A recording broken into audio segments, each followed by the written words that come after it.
Tuesday, October 17. Abraham's Call. Following the call of God, Abraham entered the land as God had commanded him. However, right from the start, things didn't seem to go too well for him. He arrived where God told him to go, but according to the Bible in Genesis 12 verse 6, the Canaanites were there in the land, pagans known for their cruelty and violence. No wonder that right after Abraham got there, the Lord appeared to him and said, "To your descendants I will give this land," in verse 7. No doubt Abraham needed the encouragement. However, things still didn't go particularly well for him, at least at first. Read Genesis chapter 12, verse 10 through to chapter 13, verse 1. What things happened to him next, and what mistakes did this man of God make? Genesis 12, beginning at verse 10. Now there was a famine in the land, and Abram went down to Egypt to dwell there, for the famine was severe in the land. And it came to pass, when he was close to entering Egypt, that he went to Sarai his wife. "Indeed, I know that you are a woman of beautiful countenance. Therefore, it will happen, when the Egyptians see you, that they will say, 'This is his wife,' and they will kill me.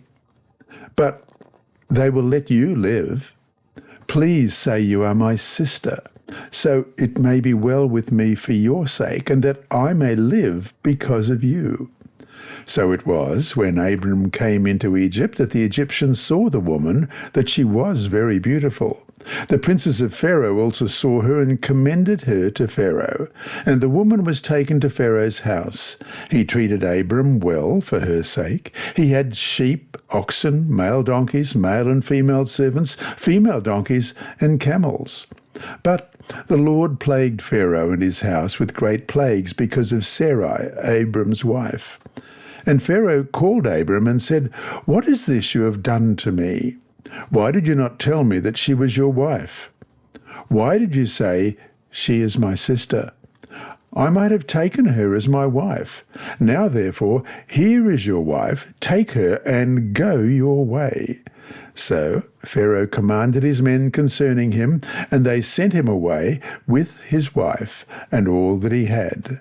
Then in chapter 13, verse 1, "Then Abram went up from Egypt, he and his wife and all that he had, and Lot with him, to the south."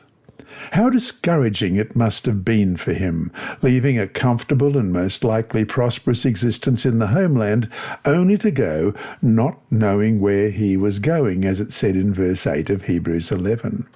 And one of the first things he faced was a famine. This famine was so bad that he had to leave the place he had been told by God to settle in and go somewhere else. And then things got even worse after that. As you read in Patriarchs and Prophets, page 130, during his stay in Egypt, Abraham gave evidence that he was not free from human weakness and imperfection. In concealing the fact that Sarah was his wife, he betrayed a distrust of the divine care, a lack of that lofty faith and courage so often and nobly exemplified in his life.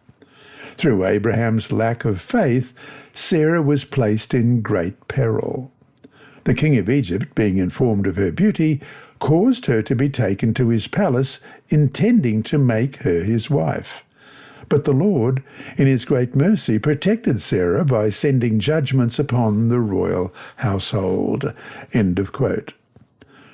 No one has ever said mission work was easy, and by lying, by being deceitful, Abraham only made matters worse. Fortunately, God is a God of patience, and he didn't cast off his servant for his mistake, which unfortunately would not be the only one Abraham would make. How comforting to know that even despite our errors, if we cling to the Lord in faith and submission, as did Abraham, not only can our errors, sins, and faults be forgiven, but the Lord can still use us for mission. And to finish today, what lessons can we take from the story about Abram in Egypt?